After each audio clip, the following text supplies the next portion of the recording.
Sorry, I was like running very, very last minute. I just hopped on. Hey, Jen. Hey, K-Braze. What's up? Hey, Jane Doe. I hope you're not talking about me, K-Braze, because I don't think I'm going to make. Yay, Mel's back! I know you do. So much. Hey, Dennis. Hey, Alexander. Hey, Thump Thug. This case is crazy, y'all. So, my glasses just are smudgy. So I've been down a rabbit hole with this case.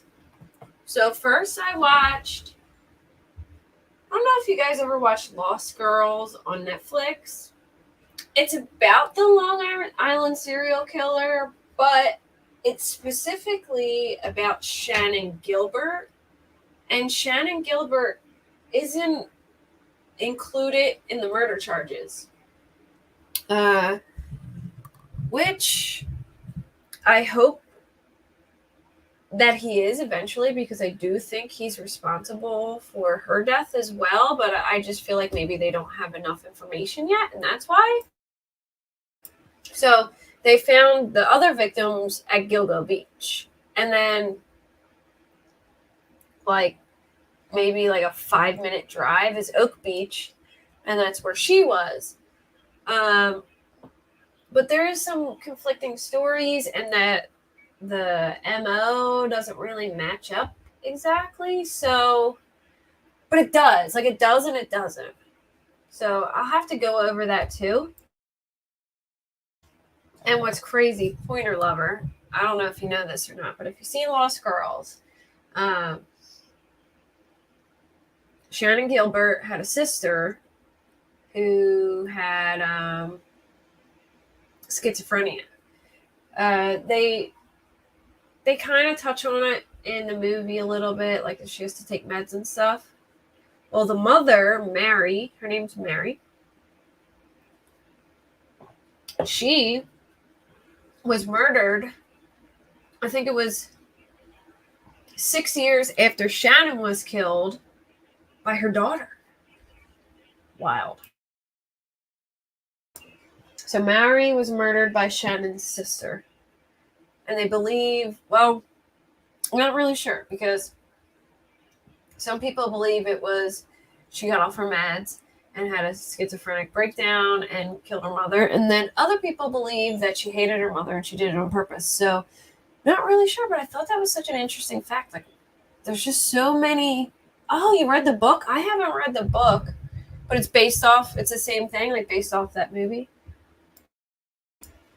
So what's your opinion on this, Pointer Lover? Do you think Shannon is killed by the same person or a different guy? Because, yay! She said, finally, I'm pink. My favorite color. Yeah, isn't that crazy? I want to know what your thoughts are. Same person, yeah.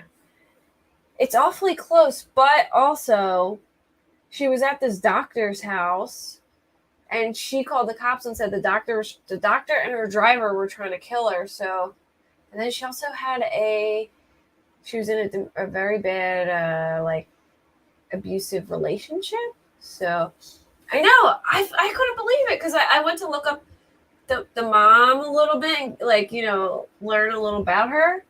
And they were like, yeah, she died 6 years. And I was like, oh my gosh. She died 6 years later. And then I read the whole story and I was like, holy crap.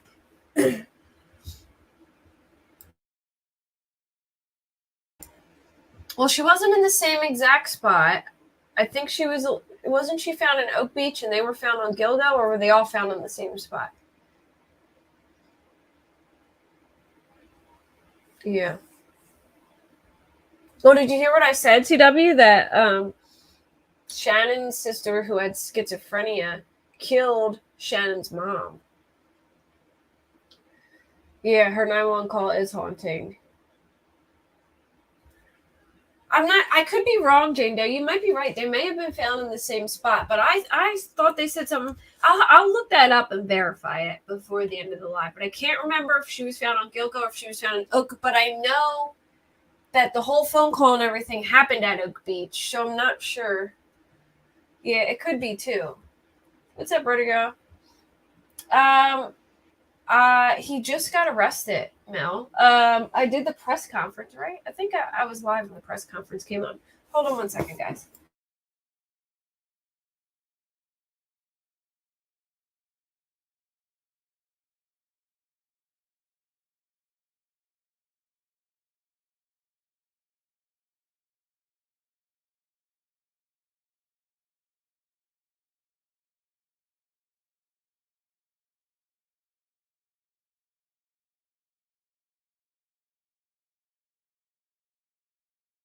I need a tissue.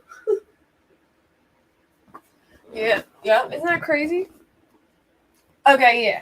So she was located a little ways from the doctor's house, which was in Oak Beach, but Oak Beach is very close to Gilgo, so it's really, really a female accomplice. Wow. Wait, Rex had a female accomplice? All right, so let me get into it. So I knew a little bit about this case. Ooh, why is my thing like being weird? Hold on.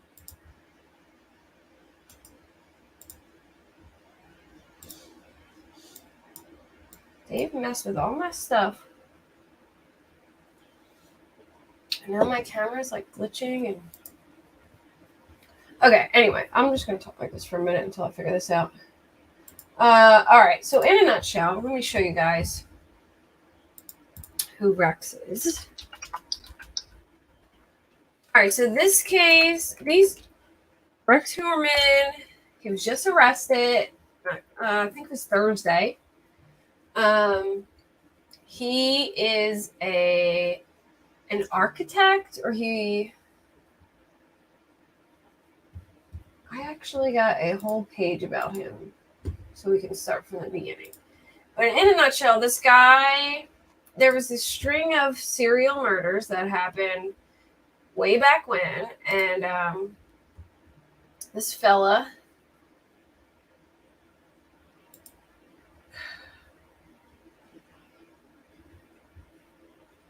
what the hell? Is this really going to do this to me? I just want to read a damn...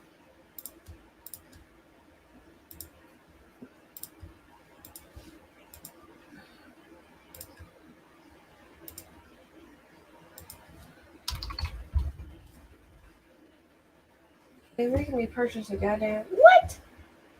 I said $1. No, I'm not doing this shit. Alright, hold on. I'll just look it up on my phone because I should have it free on there. New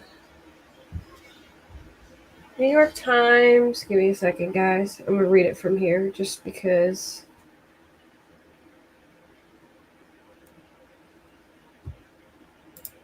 They want me to pay for this, and I am not paying for this crap. It's like $4 to read a damn article. Who does that? But this goes into like his whole... It's an article about like his whole life, and they talk about... It gets pretty...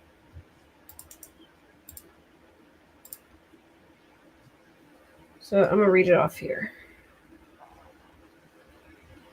Okay. I got it.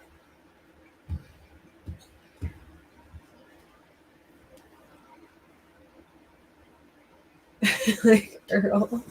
I sound like Earl. They wanted to charge me $4 for a New York Times article. I'm like, come on. Oh, they're trying to do it again. It says you have reached your free limit of articles. This is some bull. I'm not paying $4 for this. All right.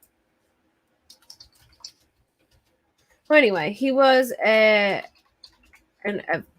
architect.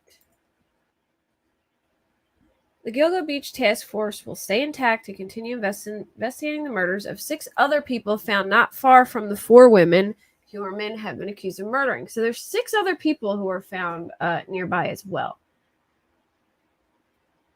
The guy looks like a big creepy Undertaker. I used to love wrestling when I was younger. You know who I had the biggest crush on? Shawn Michaels. You guys remember Shawn Michaels? He had a song, I'm not a sexy boy. Sexy boy. I'm not your boy to it. I loved him. You know what my son said to me the other day? He was like, I forget what we were talking about. But he was like, you know what? If people don't like this, they can suck it. I said, what? I said, boy, you are 7. What are you talking about? Where did you learn that? He said, Impractical Jokers. I said, you know you can't say that, dude.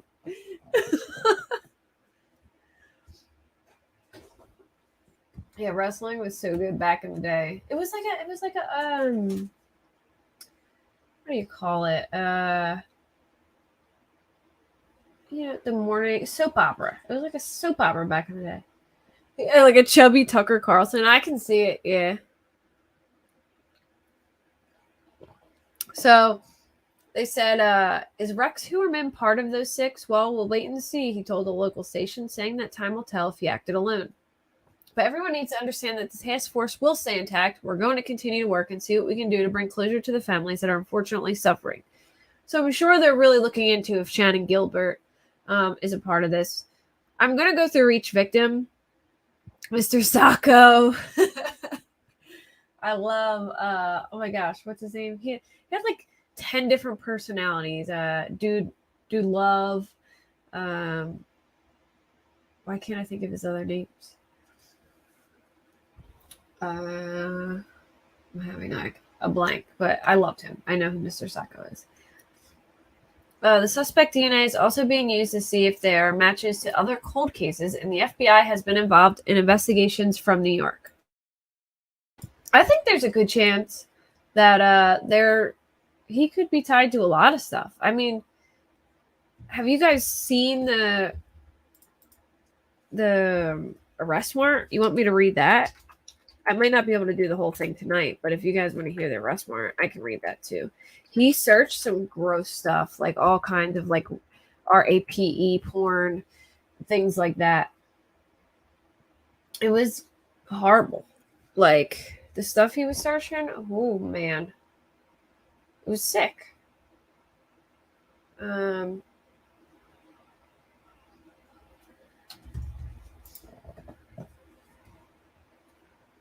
All right, here we go. Rex Heuermann left his office near the Empire State Building and strolled down a still bustling Fifth Avenue as the sun set on a hot Thursday evening in Manhattan.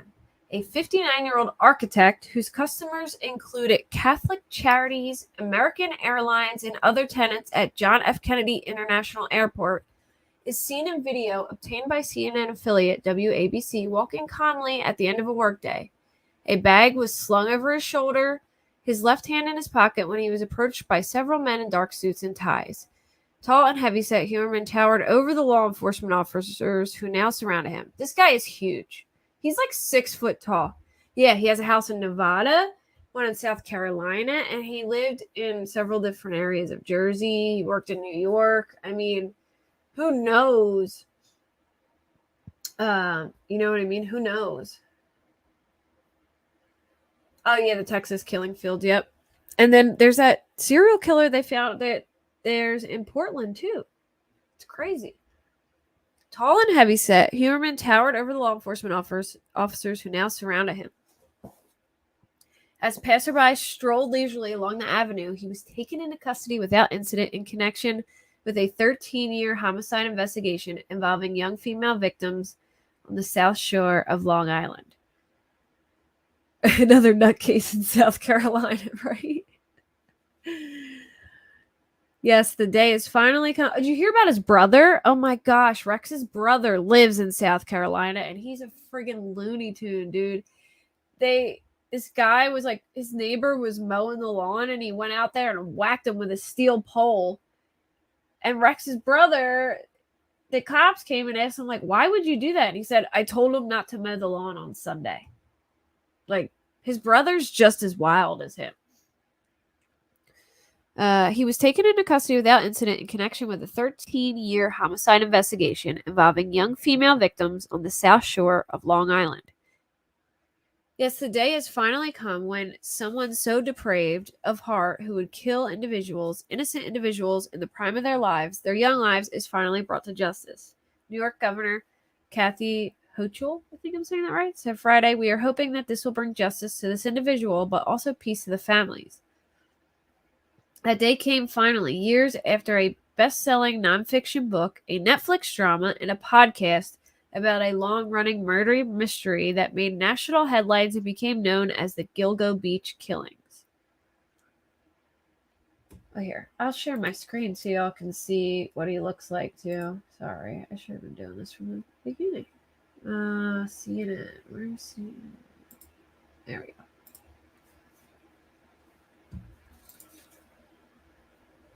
Okay. No.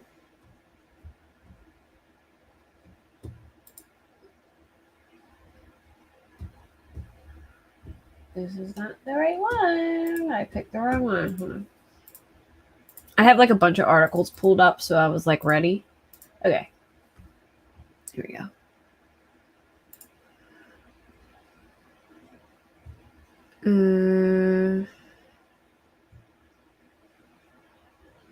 Where was I? Heuermann is charged with 3 counts of first degree. Oh, here's a picture of him. Look at this dude. He's freaky looking. He's a real life Shrek, isn't he? Dude, he's huge. If you see, you got to see the picture of the officers walking him into jail. It was like he was huge. I mean, like he had like a 1.5 feet on every single one of them. I'm not even kidding. Literally. He's a monster. Your guy's gigantic. He's charged with 3 counts of first-degree murder for the killings of Melissa Barthelemy in 2009 and Megan Waterman and Amber Costello the following year, according to the Suffolk County District Attorney. The alleged killer had been living a double life in Long Island Village, a short drive from where their remains were found. Hold on one second, guys. I'm being summoned by my 7-year-old.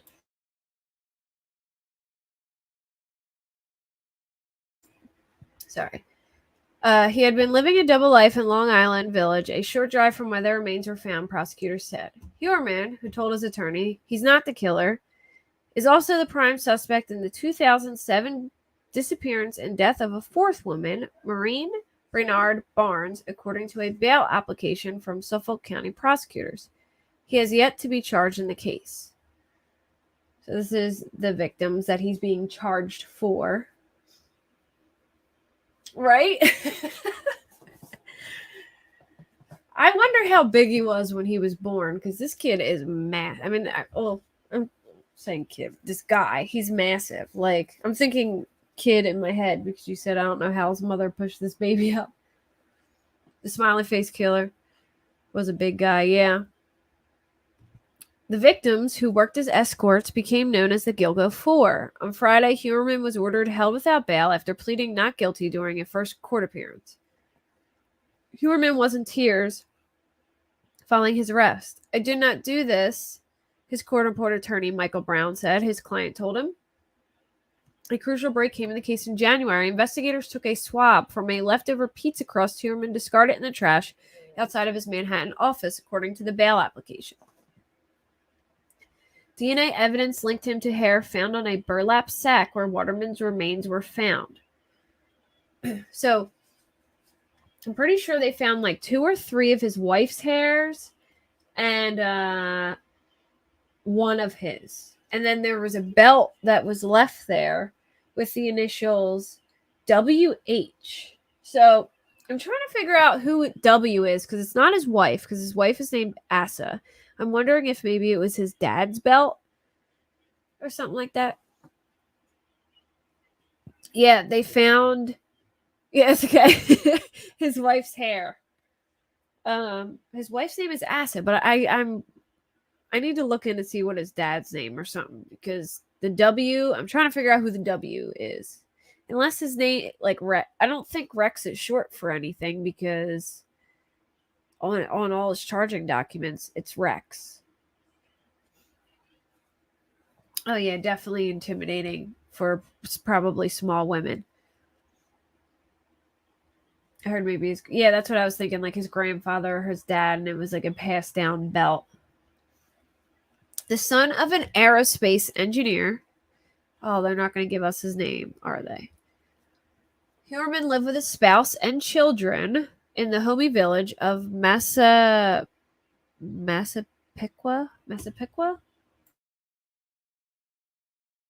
Park, across the bay from where the remains were found on the southeastern edge of Nassau County. In a video interview posted online by Bonjour Reality last year, as police in Suffolk County formed a multi-agency task force to investigate the long dormant cases. Heuermann said he was born and raised on Long Island. He had been working as an architectural consultant in Manhattan. Sorry, my thing's going out for some reason. I don't know why. Let me get off some stuff. Okay. He'd been working as an architectural consultant in Manhattan since 1987. I do architectural troubleshooting, and negotiations with the building department. When a job that should have been routine and suddenly becomes not routine, I get the phone call. His father had built satellites for a living, Heuermann told the interviewer. His dad also built furniture in a workshop in the house Heuermann grew up in and still lived with his family. Asked what his job taught him about himself, he said, I think it taught me more about how to understand people. Dealing with the technical aspects is something a person can learn, but it's the people, how they're all so different, and how you deal with people, I think is one of the more interesting aspects that has come out of this.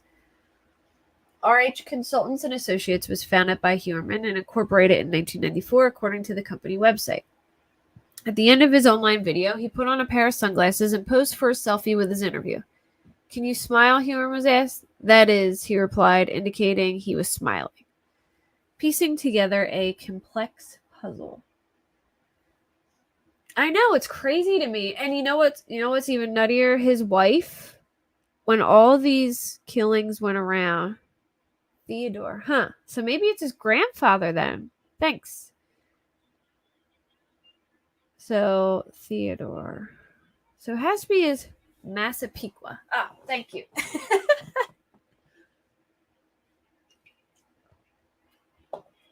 What is Buster the Cockatoo? Buster the Cockatoo is my favorite bird on YouTube and TikTok. I was watching him for a long, long time because I love birds. And I just happened to be looking through Murdoch stuff, and I seen that Buster's owner was commenting under Buster the Cockatoo on Twitter under Murdoch stuff, and I was like, no way. Buster's into true crime too. So anyway, we became friends. I actually did a live with Buster's mama and the birds, and they're awesome. So I promise you will be not let down if you watch the videos. They're hilarious.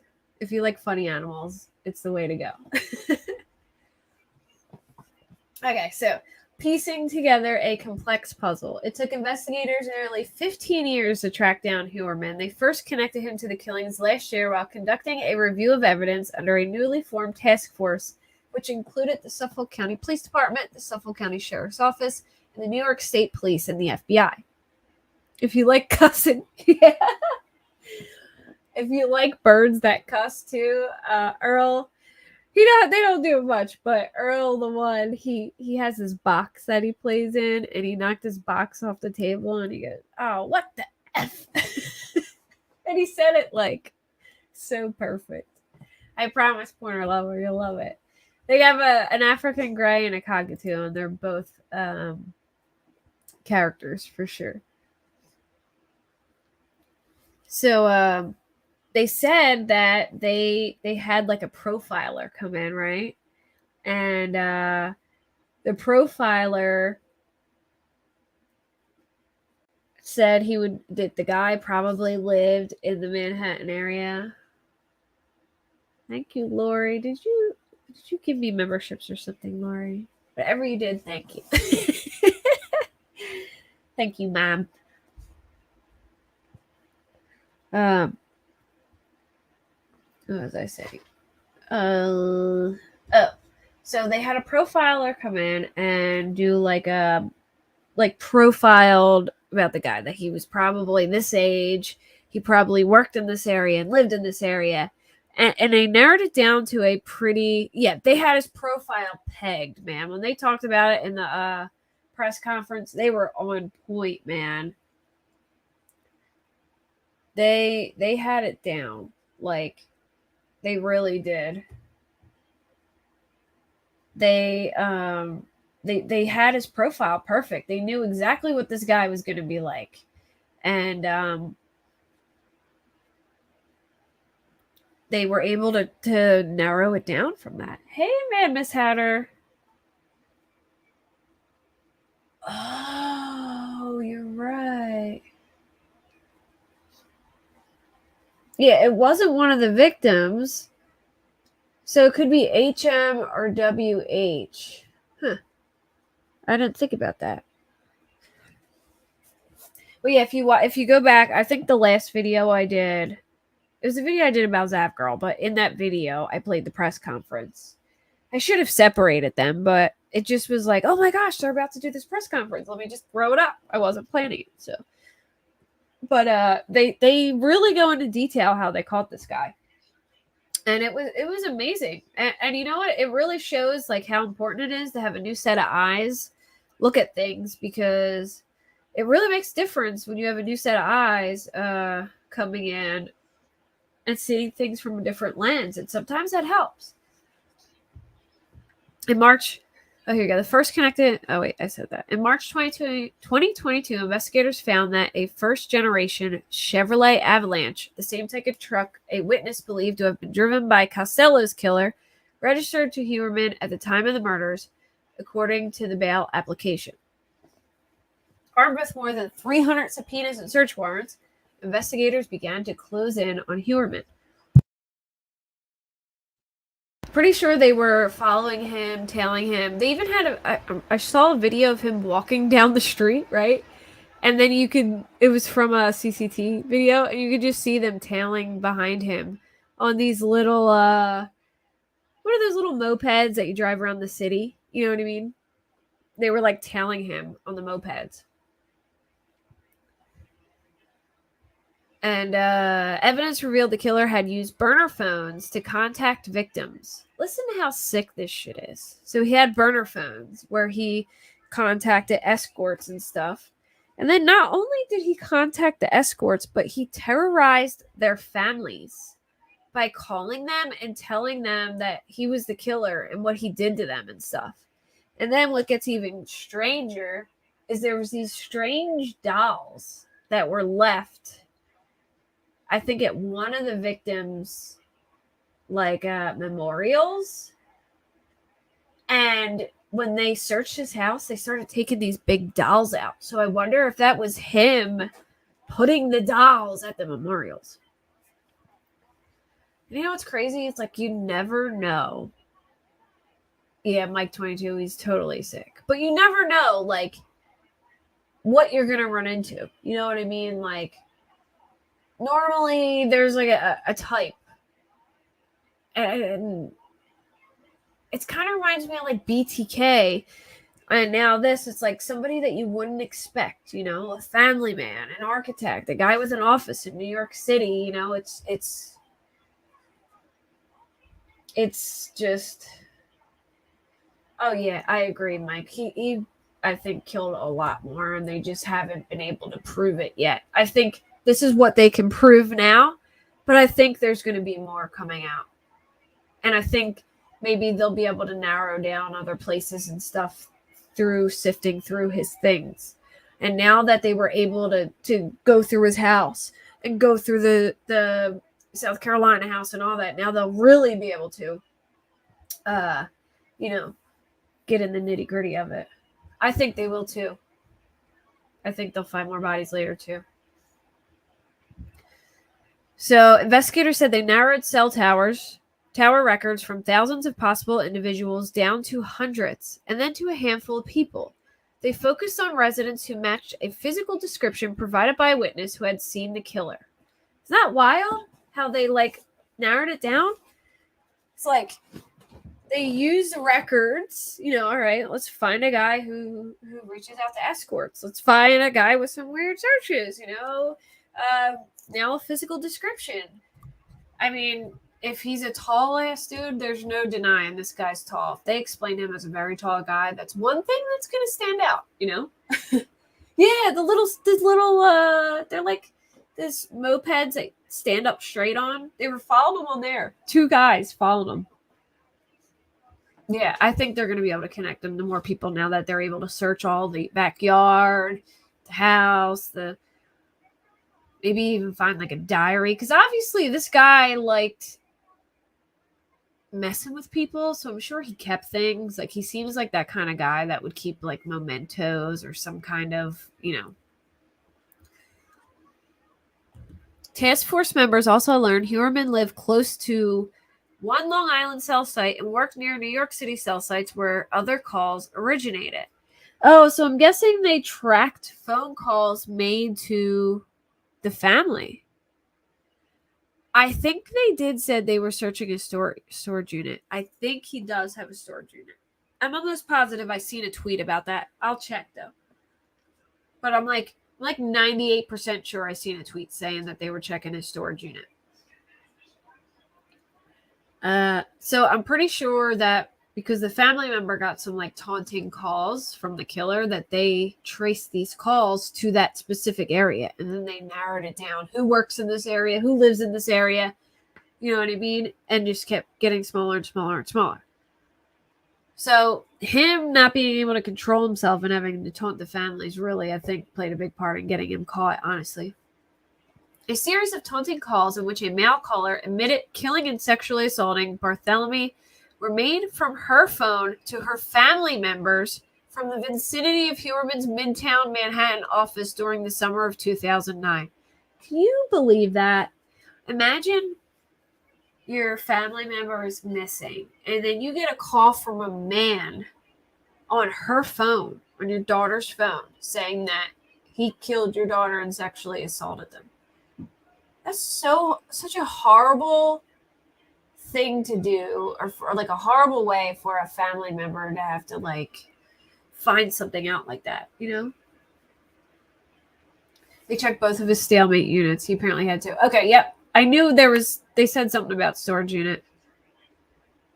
There's always a storage unit. Always, right? K-Braze? There's always a storage unit. When is there not a storage? When does a creepy dude not have a storage unit? It's always a shed or a storage unit or some weird place. It's always the same. He also used burner phones to contact sex workers or massage parlors, the bail application said. He created false names for an email account used to search for sex workers, sadistic torture-related pornography, and child pornography, the bail application said. One fictitious email account was used to send selfies to solicit and arrange for sexual activity. Another was used to search for podcasts and documentaries about the investigation, as well as images depicting the murdered victims and members of their immediate families. So imagine this. He's got his regular phone for his family. He probably has another phone for work. Then he has a phone to reach out to sex workers, and then a phone just to look up podcasts and stuff about the Long Island serial killer and about stalking their family and looking at pictures of the family members and looking up pictures. Isn't that weird? What a weirdo. Yeah, exactly. So, I think, maybe he got a different burner phone for the newer stuff because it was maybe okay, these people were already found, so, but I'm not going to do any searching about people who weren't found, but still, it's strange. One fictitious email account was used. Oh, wait, I read that already. Between March 22nd, March 2022 and June 23rd, Heuermann used the same account to conduct more than 200 searches about serial killers and articles about the task force investigating the Gilgo Beach killings. A rag, a bone, and a yank of hair. A key break in the case came when investigators recovered Heuermann's DNA from a piece of crust in a crumpled box he discarded in a Manhattan trash can in January. The initial examination of Waterman's skeletal remains turned up a male hair from the bottom of the burlap the killer used to wrap her body. According to prosecutors, analysis of DNA found on the victim and the pizzas show the samples matched. Burlap is like what they like potato sacks? You know when they do like potato sack races? That's burlap, right? I was thinking it was something different, and then I just thought about it. I'm like, isn't that burlap? The hairs were found in 2010 and had degraded. DNA testing at the time yielded no results, but recent mitochondrial DNA testing allowed investigators to make the connection. Heuermann's wife and children were out of state when the three women are believed to have been killed, Tierney said. Investigators said his wife's hair may have been transferred to the victims from his clothing.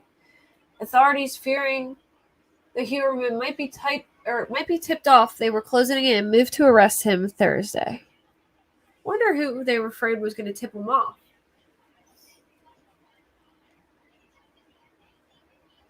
Maybe they felt he was catching on to them. We were playing before a party of one, Tierney told reporters. We knew the person responsible for these murders would be looking at us. So his guard was up. He knew he was being investigated. The dates of the murders, most of them happened in like 2009, 2010, but I'll go over each victim. I don't know if I'll be able to get them all done tonight, but we'll definitely go over like each victim and go into all that. This is why I made this a part one, because there's so many things connected to this, and I really want to do like a proper deep dive so we know everything about it. So I should have done it in like chapters, you know what I mean? But I'm not that organized, so I'm just gonna go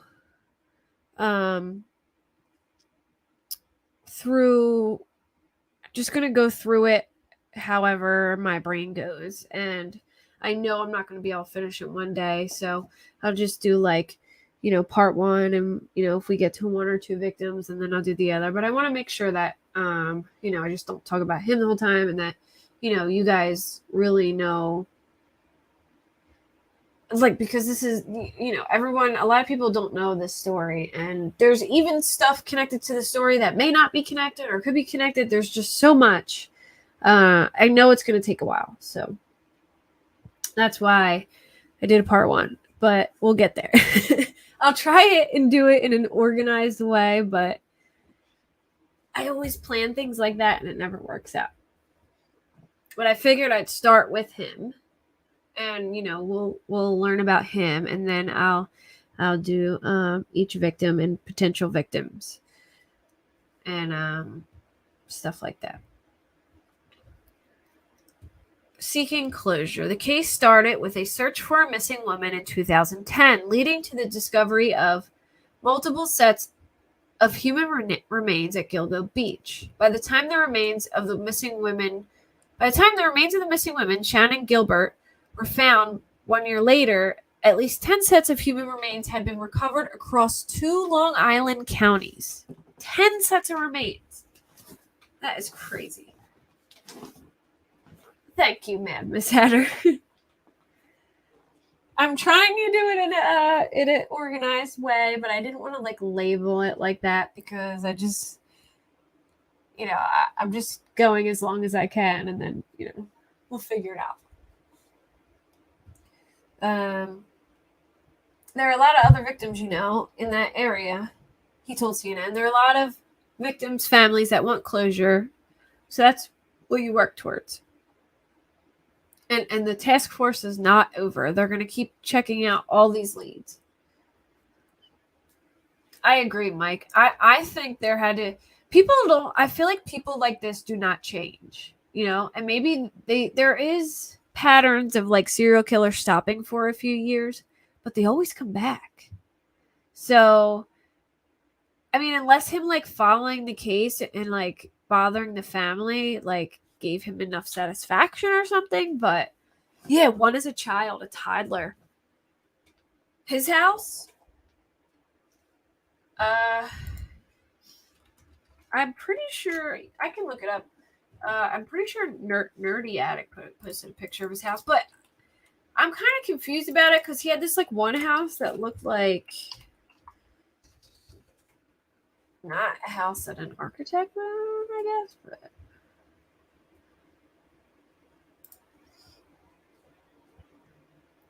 I'm gonna go back to that article. I'm just trying to see if I can find a picture of the house in here.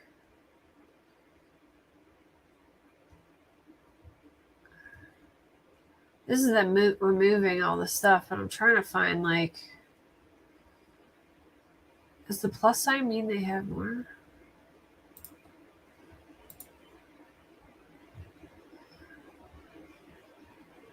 So I guess that's his house. Yeah, the house.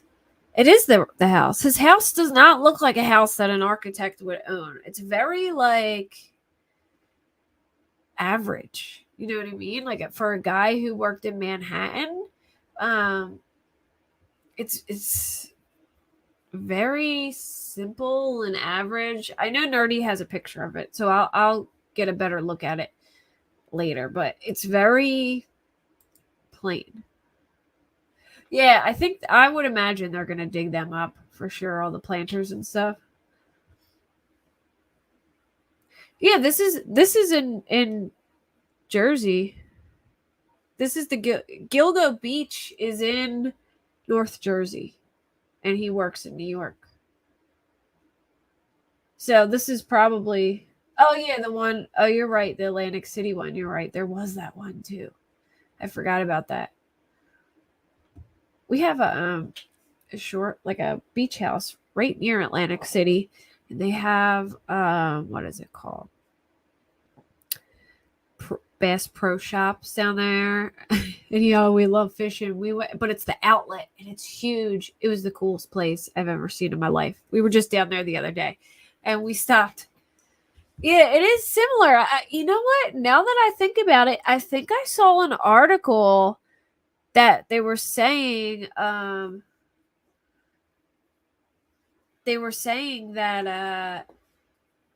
they wonder, I don't know if they figured out who the killer was there, but they were comparing it to this or saying maybe he had something to do with it. I forget, but I saw like an article comparing it. 4 right now. 4.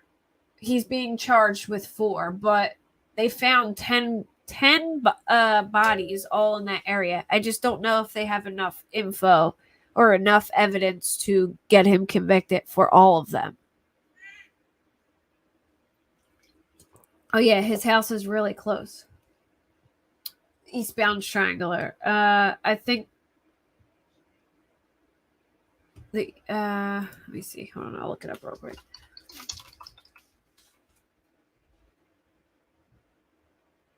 Yeah, look. Is the Eastbound Strangler and Long Island serial killer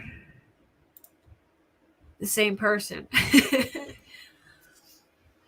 Why the 4 2006 murders of women in Atlantic City could be linked to Gilgo Beach. See, there is a connection. Did they ever catch the person who?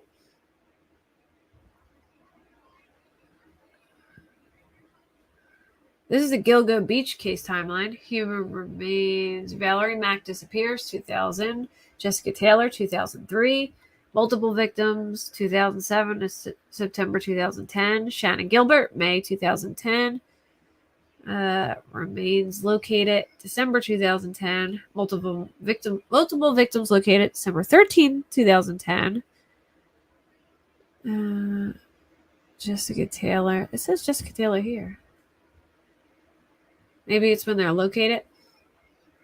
In Atlantic City case, all 4 victims were female sex workers killed by strangling, while in Long Island case, most of the victims were female sex workers and several of them were strangled. The documentary chronicles the search for the person who murdered at least 10 people whose bodies were found on Gilgo and Oak Beaches in Suffolk County, New York.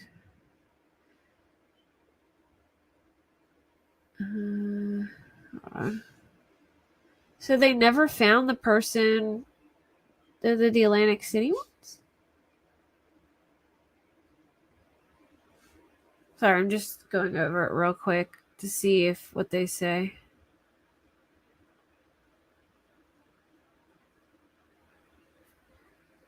The New Jersey criminal profile, John Kelly first heard about the Atlantic City murders on November 20th, 2006. 3 of the bodies were in a cluster, each placed within 50 to 60 feet of each other. Kelly said, the last woman murdered was found directly behind the motel. The way he took the woman and propped them up in this ditch, the way he posed the women and spaced them out, he is a very sophisticated killer. They immediately crafted a criminal profile, which Kelly said local authorities used to search for suspects. This lethal predator is a local male who is very familiar with the Atlantic City area and the disposal site of his victims. He has a very organized personality, which influences his personal and everyday activities, including his work. He's very rigid and structured in his everyday life. A place for everything and everything in its place would be his motto.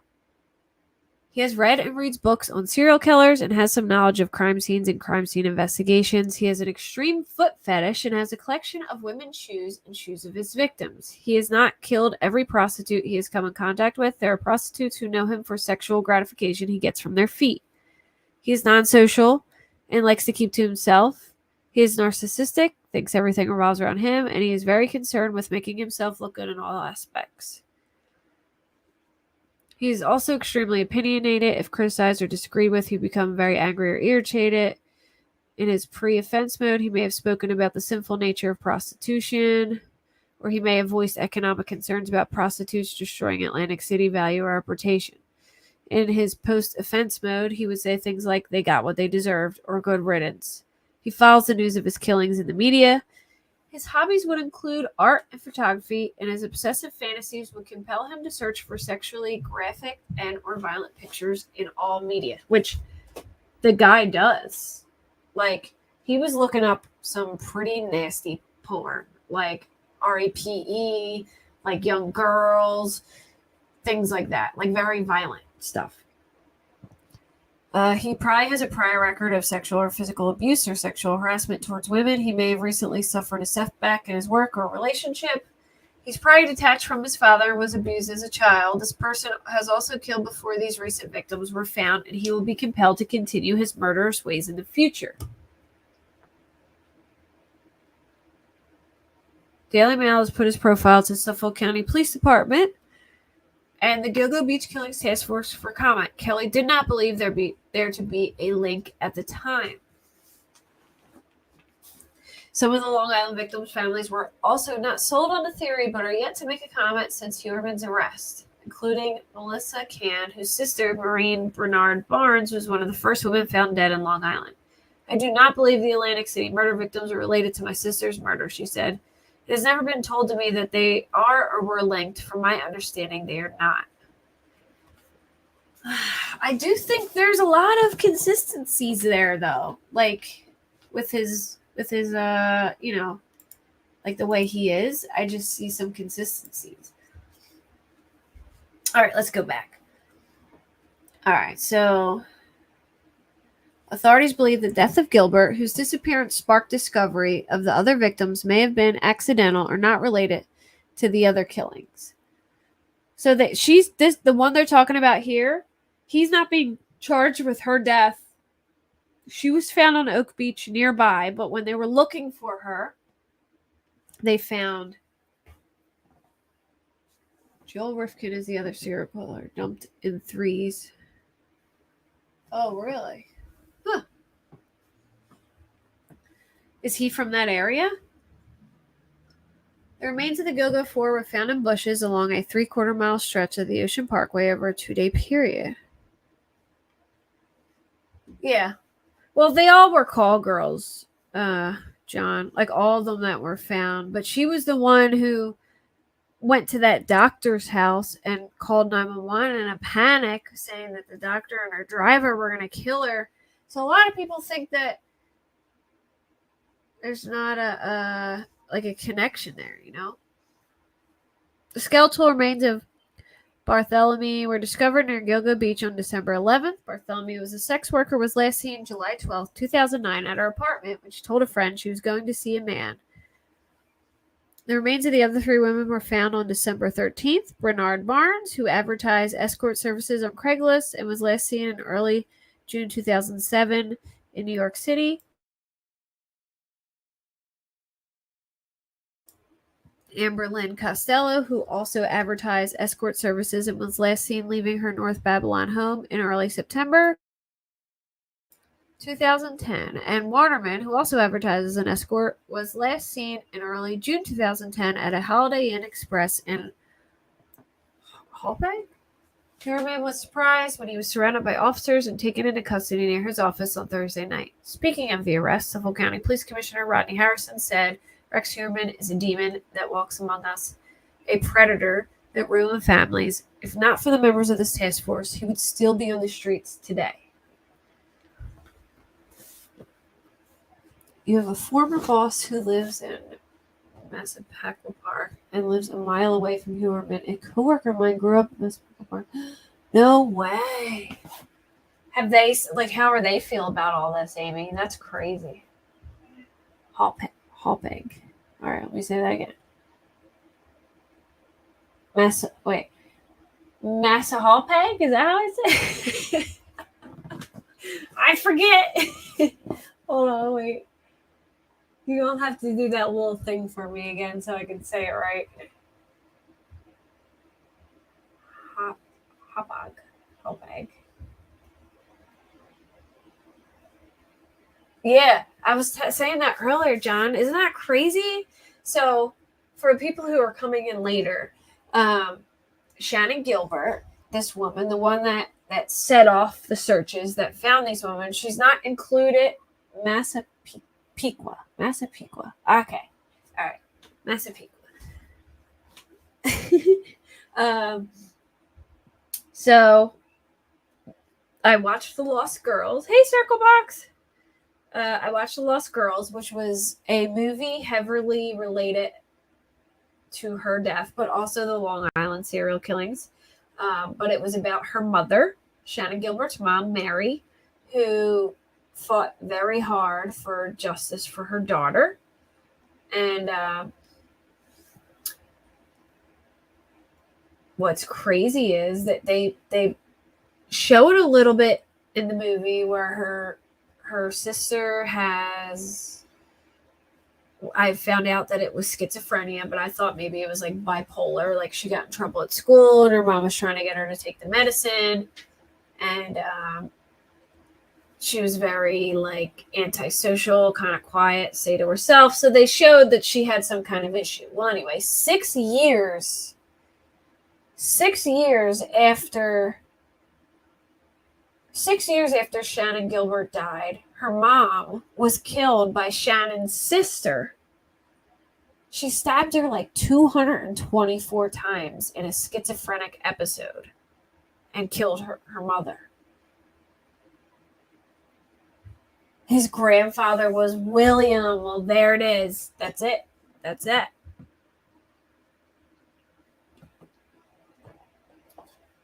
I've been to Long Island before. I live right outside of Philadelphia, so I've been up there, but we mainly go to like South Jersey, like that's like Atlantic City area and the shore points down there, but I have gone up to Long Island once and it's very nice.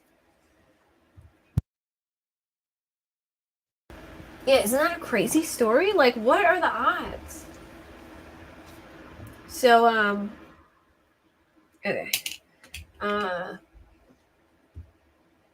Well, it was really sad because, like, you know, the movie was just like you realize. So they also made it like she gave her daughter up when she was 12. I'm not really sure if that's true or not, but because she said she was had like an eating disorder. She had a similar thing as like her sister, and she was really young at the time. And the cop was like, just because you did that doesn't mean that, this is all on you and blah, blah, blah. So I'm not sure if that really happened or not, but it is sad that she ended up killing her mother in such a vicious way. And some people argue that it was a schizophrenic episode, but her own sister testified against her and said that it wasn't a schizophrenic episode, that she hated her mom and wanted her dead. So I'm not really sure, how it went down or what, but I just thought that was crazy. Okay, so hey Johnny. All right, let's look up Melissa. I'm sure I pulled up an article about her. We'll start with Melissa Barthelemy because I feel like I keep naming her first. Maybe it's like an alphabetical order thing, but we'll start with her. We'll start with her story. She's very pretty. Beautiful. Very pretty girl.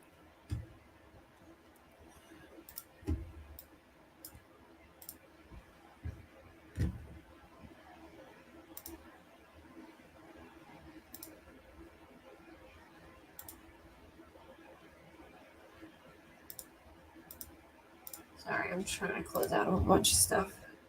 Yeah, they were all beautiful. Absolutely. They were all very, very beautiful.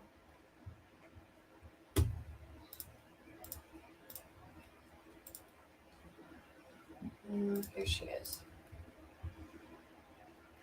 I'm going to watch this little video real quick. Check this out. Let me know if you guys can hear this.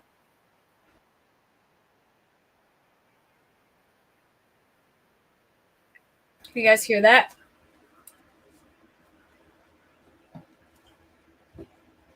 Oh yeah, Lori. You ran out of creamer today. I love creamer. But speaking of cream, Lori, please share your Beard Balm link. Lori sells this. I pause it for a second. I'll redo it. Thanks, Doug. But she sells this amazing beard balm, and it can also be used for the bottom of your puppy's feet and things like that. Like you could get I think she has like an unscented one. I know some of my friends buy the unscented ones for their puppy's feetsies. So it says share the audio. Hopefully it works now. There you go. So if anyone's interested in getting some of her beard balm, that is the email address. All right, let me know now. Now, this more than a decade-old mystery has roots right here in our city. The first victim ever found and tied to the Gilgo Beach murders went missing from the Bronx. And News 12's Amanda Bossert is there. She is where she was last seen in Soundview with the update. It was July 12, 2009, the last time anyone saw Melissa Barthelemy alive right outside of the home in which she lived here on Underhill Avenue. More than a year later, her remains were the first to be discovered near Gilgo Beach out on Long Island. And now, almost 14 years to the day since she went missing, a man has been charged with her murder. Just 24 years old at the time, Barthelemy was originally from Buffalo and had moved here to the Bronx. In 2009, she was working as an escort. She told a friend that she was going to meet a man and never returned home. In December of 2010, authorities say Barthelemy became the first victim of the so-called Gilgo Beach serial killer. Her remains were found during a search for another missing escort, along with the bodies of 3 other women. Between 2010 and 2011, the body count near Gilgo Beach climbed to at least 10, with no suspects ever named. In the aftermath of Barthelemy's disappearance, someone claiming to be her killer used her cell phone to call and taunt her teenage sister. Police were able to trace those calls to Manhattan and neighborhoods on Long Island, including Massapequa. Late last night, police arrested Rex Heuermann, who lives in the next town over and runs an architecture firm in Midtown. Police say they linked him through a pickup truck spotted at the scene and additional DNA evidence, hoping to solve a mystery that's left Barthelemy neighbors here in Soundview without answers for more than a decade. Oh my goodness, that just gave me goosebumps. I'm glad they caught him because these these women it's someone's daughter, someone's mom, possibly. 100%. So I'm glad, it doesn't matter what type of lifestyle you live. It's a human being whose life you're taking away. Right now, Heuermann is being charged with the murders of 3 women whose bodies were found near Gilgo Beach, including Barthelemy, although authorities say he is a prime suspect in other cases in that area. In Soundview, Amanda Bossard, News 12.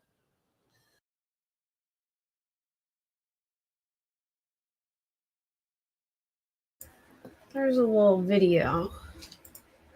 I will read about it too here. She was last seen on July 12th. So what was Thursday? Hold on a minute.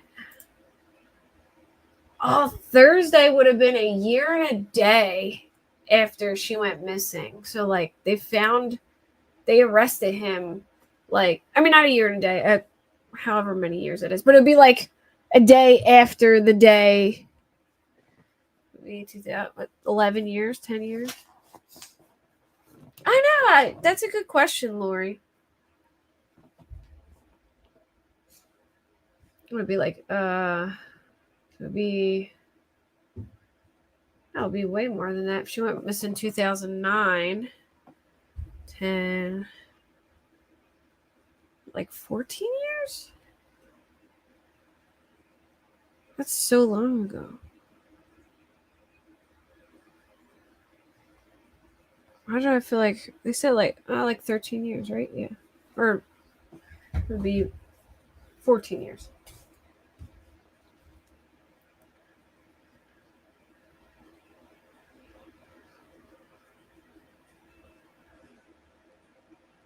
Sorry, hold on.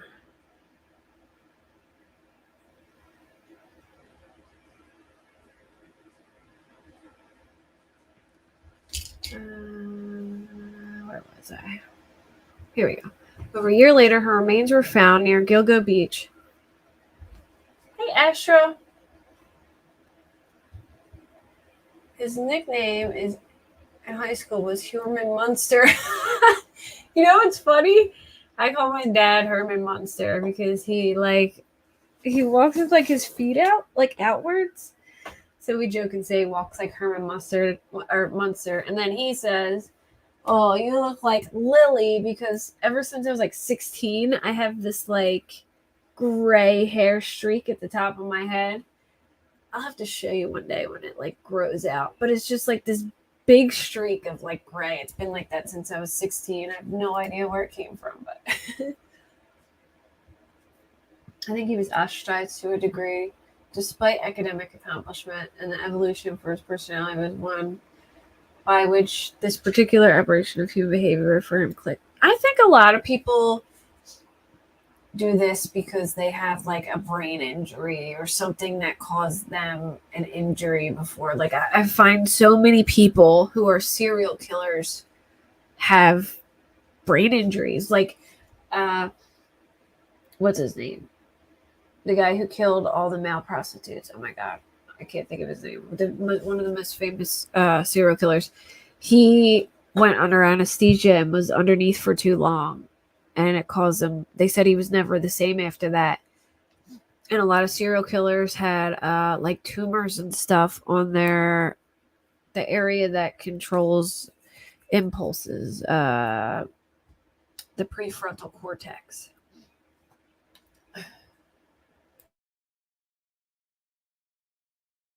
Yeah, somebody did come forward about knowing him. They said he was a really quiet, like Dahmer. Yeah. They said he was like a real quiet, strange fella. It was, just quiet guy. But yes, Dahmer, that's what I was talking about. I don't know why I couldn't think of his name for a minute, but there's so many serial killers with brain damage. And a lot of it, I like Herman Munster too. I used to love that show. So anyway, 14 years and a day after her disappearance, he's arrested.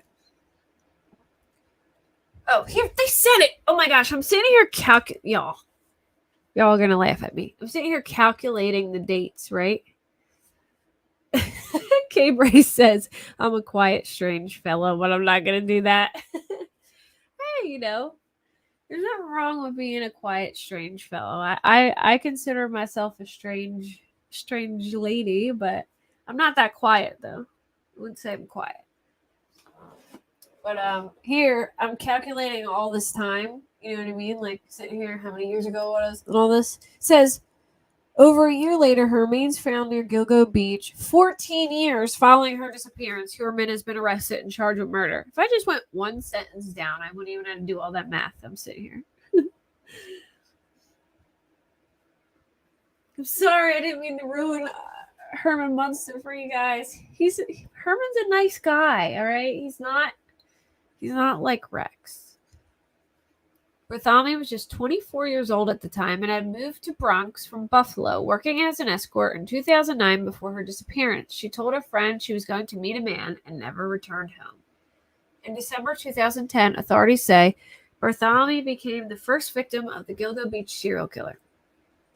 Her remains were found during a search for a different missing escort, along with bodies of 3 other women between 2010 and 2011. The body count near Gilgo Beach reached at least 10, with no suspects ever being named during those discoveries. Someone claiming to be Bartholomew's killer used a cell phone to call and taunt her teenage sister. Police tracked the phone calls to Manhattan and neighborhoods on Long Island, including Don't laugh at me, guys. Massapequa? I think I said it right. Herman is charged with murder and the killings of 3 women found near Gilgo Beach, including Bartholomew. Authorities say he is a prime suspect in other cases in that area. And by the way, I'm going to deep dive into each individual victim to see just to get as much information as I can. And if I can find, a significant information where I can do a whole live on each person, I will. Or maybe a live on 2 and then 2.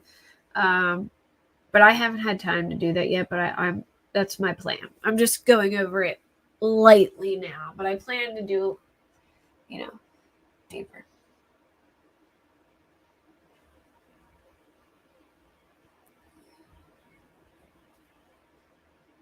Here we go. Crime Library. This is what I was looking for. The Long Island Ripper on Crime Library. They wrote this out pretty good. We can read this if you want. This is a very detailed account. I have 20 minutes, so I'll read as far as I can go.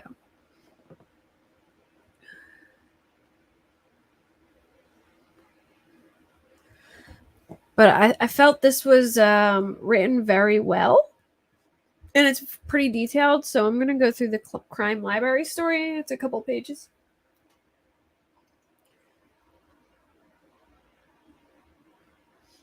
All right, so on a bright, warm day, Gilgo Beach is one of Long Island's loveliest spots, part of a narrow barrier island between the Atlantic Ocean and the Great South Bay. This park, quieter than crowded nearby Jones Beach, is in summer a happy haven for boaters, surfers, swimmers, sunbathers, and volleyball players. But when police found 4 bodies there in December 2010, one of the nastiest winters New York had seen in years, forced them to restrict their search. When cops fully resumed the search in late March of the following year, more bodies awaited them. Oh, he had a brain injury? Really? I didn't know that. Interesting. I'm telling you, man, if you look into just any serial killer, I think, what's his name? Ed Gein had a brain injury. Seriously, look into any serial killer. You'll find something that suggests that they had some kind of, it's either a brain injury or they were severely abused as a child or severely humiliated. Either physically abused or severely humiliated by one of their parents, and it caused their gray matter to it causes gray matter to form in their brain and their brains to not properly develop, causing their prefrontal cortex to be off. So I'm telling you, look up any serial killer. They were either seriously abused or have a brain injury. It's always that. Always. And then it makes me even wonder if people who aren't serial killers, but like regular killers, like Chris Watts, it makes me wonder if what if there's stuff to suggest that too. Like, I think it should be something that should be looked into, is like, I think this one guy, right? This one man who's a serial killer, I forget which one, but it was one of prolific, famous serial killers. He had a tumor on his prefrontal cortex. Your prefrontal cortex is what controls your impulses, and if you have a problem with that, you have a problem with impulse control, and it often causes serial killers. So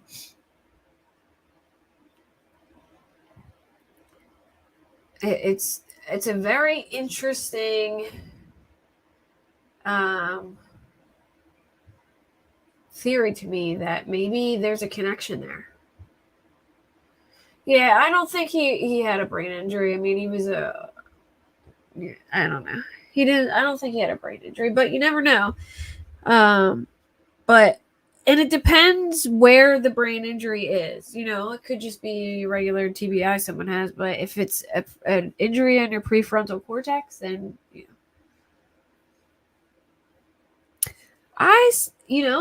I've always questioned that.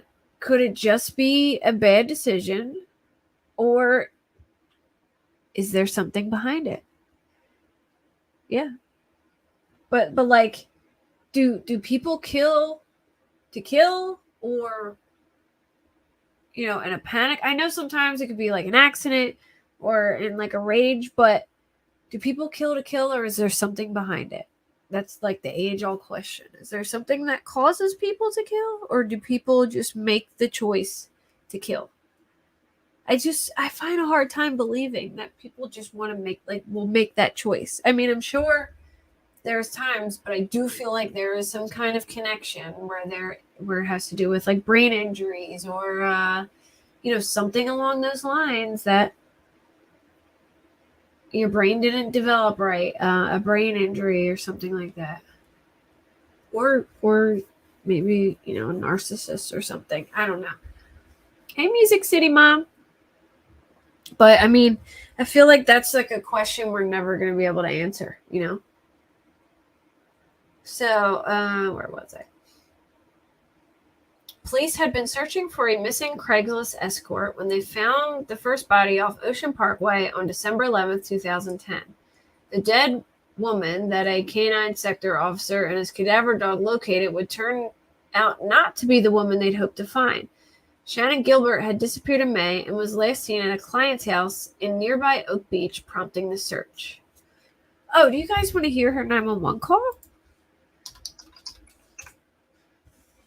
I think it could be the doctor that let's hear the 911 call real quick. So he's not being charged for her he's not being charged for her death. She was with a doctor at a doctor's house and was found not like in the doctor's backyard, pretty much. And she called 911 about this guy. So was it the doctor, or did he have help, or did I don't know. But let me know if you guys can hear this. They released those tapes, hoping to help unravel the 12-year-old. Could you guys hear that? I don't want to start until I get a...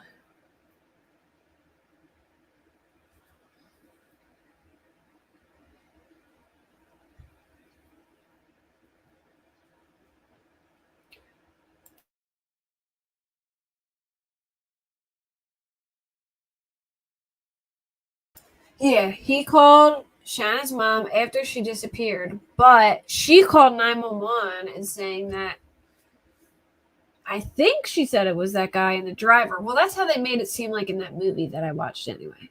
Gilgo Beach mystery. Yeah, right. Risk. Today, it's a like bit of a walking shocking on a finding. beach, Police which is now like say that the most they do awesomest not believe plan in that the Shannon world, and then Gilbert's finding death a body. is a case of murder. I think But a they dog hope this found and them. other Though. evidence they decided I to think release a today will help cop them let solve what his has been dog out to go pee, and the dog found it.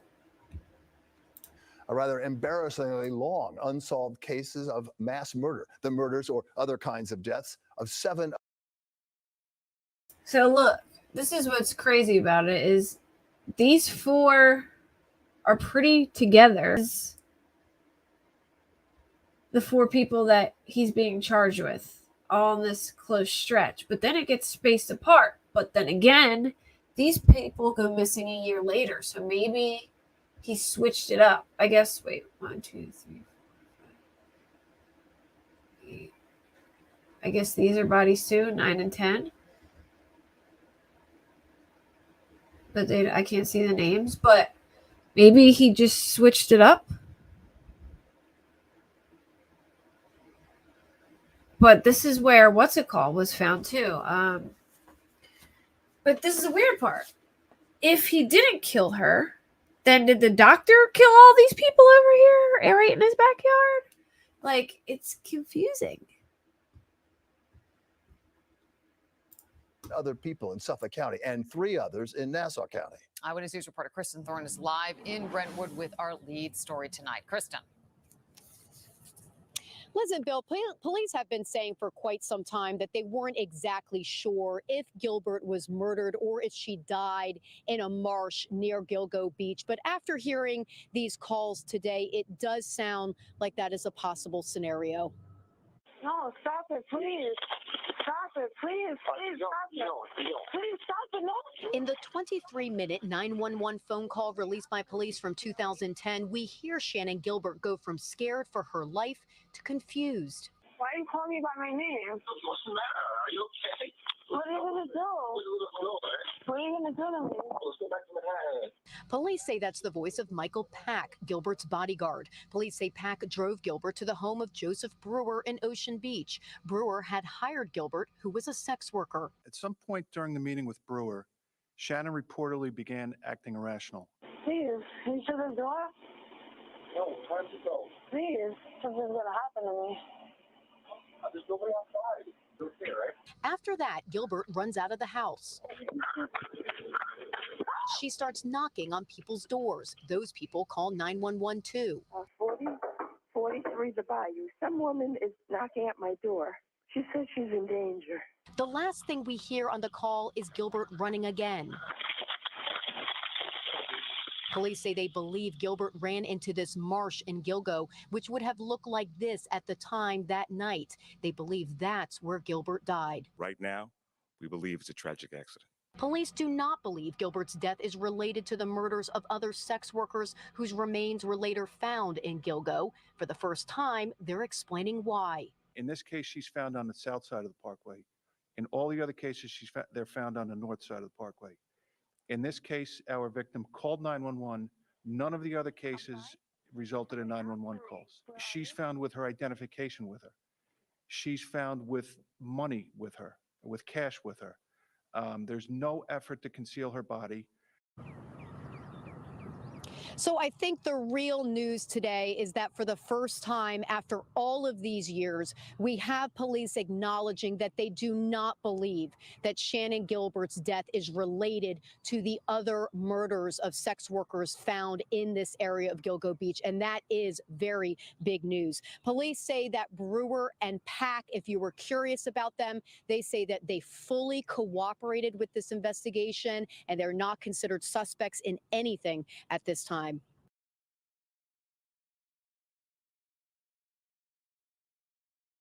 So what's strange is like, I don't know what to think about all that. It blows my mind because I thought it was the doctor. So they confused me in the movie because the guy called. So Joseph Brewer, thank you, Alexander. Joseph Brewer was the client. And then the doctor lived in a house at the end of the block. So did she knock on the doctor's door, or was she like staying with the doctor? I don't know. But anyway, it's strange because how is she saying they're gonna, like, something's gonna happen to me, and then running, and then she's found there, you know? He said she showed up to his door apparently after leaving the last woman's stoop. He said he let her in to render her aid, but then she rang. He told, okay, all right. That was hella confusing. Yeah, I heard that. Then he denied everything and said that that never happened. Maybe he got scared because the cops were questioning him. I don't know, but it's very, very strange. Unless him and Joseph Brewer were like working together, or I don't know what to think about it. But the driver says he was her driver, like her bodyguard. He brought her to the house, he says, and that she was in there for a while, and then he fell asleep. Right? He's sleeping in the car. And then the other guy, he comes out and he knocks on the door and he's like, hey man, come in here and get her out of my house. She's freaking out. So Joe Brewer comes outside, knocks on the door and tells the bodyguard, come get her out of the house. She's like freaking out and acting crazy. So the driver goes in the house to try and get her. And, she starts saying, no, I'm not leaving, I'm not leaving. Something's going to happen to me, blah, blah, blah. She's freaking out. Yeah, he never called 911. Or the doctor never called 911. The doctor never called 911, and the driver never called 911, right?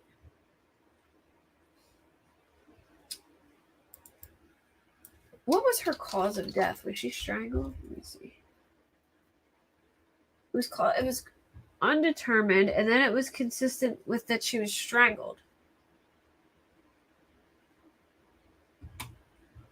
I don't know what to make of it, but it's just so strange. Like,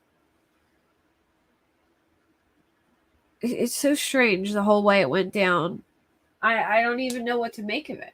Like, it does really sound like, to me though, that her driver is somewhat trying to help her. You know what I mean? But why was she freaking out? Why was she feeling like something was going to happen to her? Like, what happened? I don't know. I don't know. But anyways, I'm going to end it here because I told hubby that I would play a game with him tonight. But I'm going to continue reading through that crime library thing next time. And I'm going to try and deep dive into all the victims. I'll start with like one. And then if I can do two. And then I'll continue it on and we'll do a part 2. So, it's already been an hour and a half, but I would love to continue on. But we're gonna play. Thanks, Busta's mom. All right, so we were playing A Way Out last night. It's like a co-op prison break game. It's pretty fun. I don't know if we're gonna continue that, or we have this new horror game that we're going to try. So, not sure. I love horror games. So,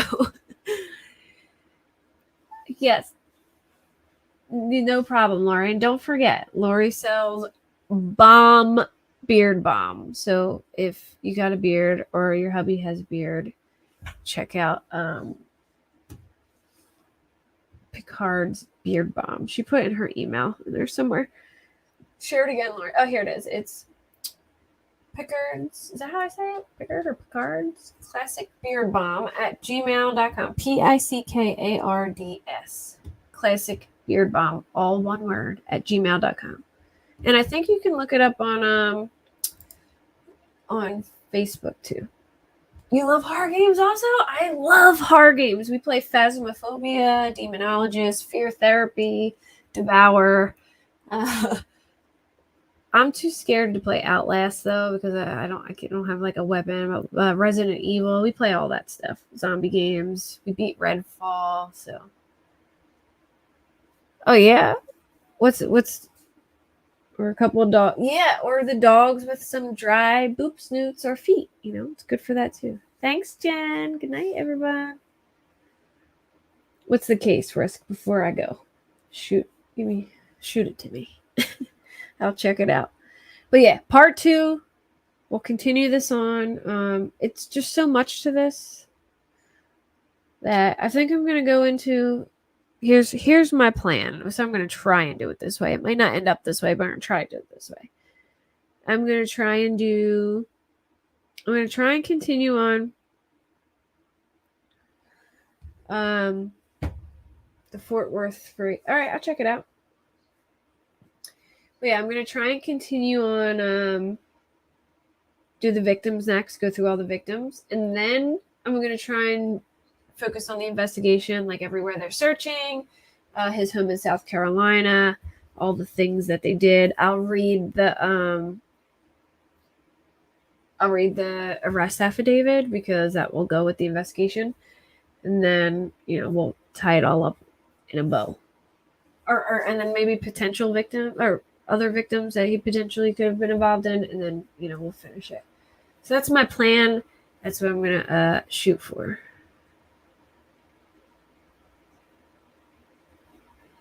Oh yeah, for sure, Risk, definitely. Yeah, some thug gets it for her fur baby's boop snoots, and it works great.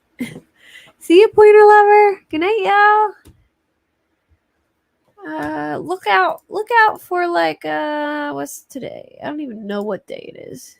Look out for like Thursday or Friday night. That's when part 2 we'll finish with part 2. All right, night. Bye.